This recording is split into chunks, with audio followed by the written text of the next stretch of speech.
ओम शांति। 18/6/1971 के अव्यक्तवाणी के महावाक्य सार है। बुद्धि की अलौकिक ड्रिल।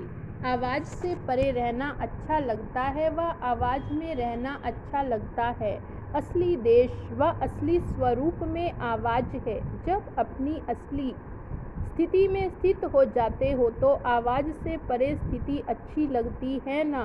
ऐसी प्रैक्टिस हरेक कर रहे हो। जब चाहे जैसे चाहे वैसे ही स्वरूप में स्थित हो जाए। जैसे योद्धे जो युद्ध के मैदान में रहते हैं, उन्हों को जब भी और जैसा ऑर्डर मिलता है वैसे करते ही जाते हैं। ऐसे ही रूहानी वॉरियर्स को जब जैसे डायरेक्शन मिले वैसे ही अपनी स्थिति को स्थित कर सकते हैं, क्योंकि मास्टर नॉलेजफुल भी हो और मास्टर सर्वशक्तिमान भी हो। तो दोनों ही होने के कारण एक सेकंड से भी कम समय में जैसी स्थिति में स्थित होना चाहे उस स्थिति में टिक जाए। ऐसे रूहानी वॉरियर्स हो। अभी अभी कहाँ जाए, परमधाम निवासी बन जाओ। और ऐसी प्रैक्टिस है जो कहते ही इस देह और देह के देश को भूल ऐश्वर्य परमधाम निवासी बन जाओ। अभी अभी परमधाम निवासी से अव्यक्त स्थिति में स्थित हो जाओ। अभी अभी सेवा के प्रति आवाज में आए। सेवा करते हुए अपने स्वरूप की स्मृति रहे। ऐसे अभ्यासी बने हो। ऐसा अभ्यास हुआ है। वह जब परम धाम निवासी बनना चाहे तो परम धाम निवासी की बजाय बार बार आवाज में आ जाए। ऐसा अभ्यास तो नहीं करते हो। अपनी बुद्धि को जहाँ चाहो वहाँ एक सेकंड से भी कम समय में लगा सकते हो। ऐसा अभ्यास हुआ। मास्टर ऑल माइटी अथॉरिटी अपने को समझते हो। जब ऑल माइटी अथॉरिटी भी हो तो क्या अपनी बुद्धि की लगन को अथॉरिटी से जहाँ चाहे वहाँ नहीं लगा सकते? अथॉरिटी के आगे यह अभ्यास मुश्किल है, वह सहज है। जैसे स्थूल कर्मेंद्रियों को जब चाहो जहाँ चाहो वहाँ लगा सकते हो। अभी हाथ को ऊपर व नीचे करना चाहो तो कर सकते हो। जैसे स्थूल कर्मेंद्रियों का मालिक बन जब कार्य में लगा सकते हो, वैसे ही संकल्प को व बुद्धि को जहाँ लगाना चाहो वहाँ लगा सकते हो। इसको ही ईश्वरीय अथॉरिटी कहा जाता।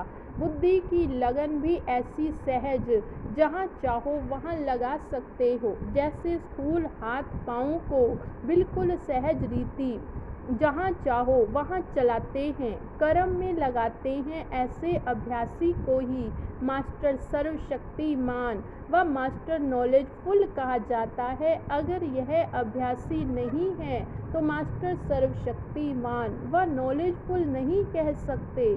नॉलेजफुल का अर्थ ही है जिसको फुल नॉलेज हो कि इस समय क्या करना है, क्या नहीं करना, इससे क्या लाभ है और ना करने से क्या हानि। ये नॉलेज रखने वाले ही नॉलेजफुल हैं। साथ साथ मास्टर सर्वशक्तिमान होने कारण सर्व शक्तियों के आधार से यह अभ्यास सहज और निरंतर बन ही जाता है। लास्ट पढ़ाई का कौन सा पार्ट है और फर्स्ट पार्ट कौन सा है? फर्स्ट पार्ट और लास्ट पार्ट यही अभ्यास है। जैसे बच्चे का लौकिक जन्म होता है तो पहले पहले उनको एक शब्द याद दिलाया जाता है, वह सिखाया जाता है ना। यहाँ भी अलौकिक जन्म लेते पहला शब्द क्या सीखा, बाप को याद करो। और जन्म का पहला शब्द लौकिक का भी अलौकिक का भी वही याद रखना है। ये मुश्किल हो सकता है क्या? अपने आप को ड्रिल करने का अभ्यास नहीं डालते हो। यह बुद्धि की ड्रिल है। ड्रिल के अभ्यासी जो होते हैं तो पहले पहले दर्द भी बहुत महसूस होता है और मुश्किल लगता है, लेकिन जो अभ्यासी बन जाते हैं वह फिर ड्रिल करने के सिवाय रह नहीं सकते।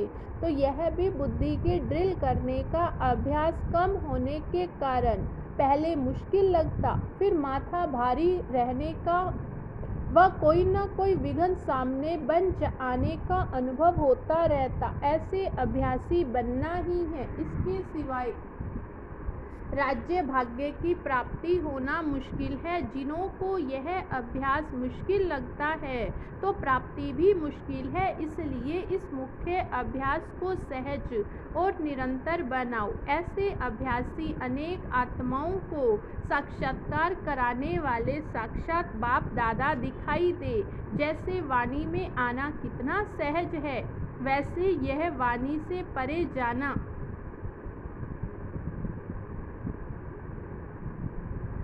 जाना भी इतना सहज होना है। अच्छा, ओम शांति।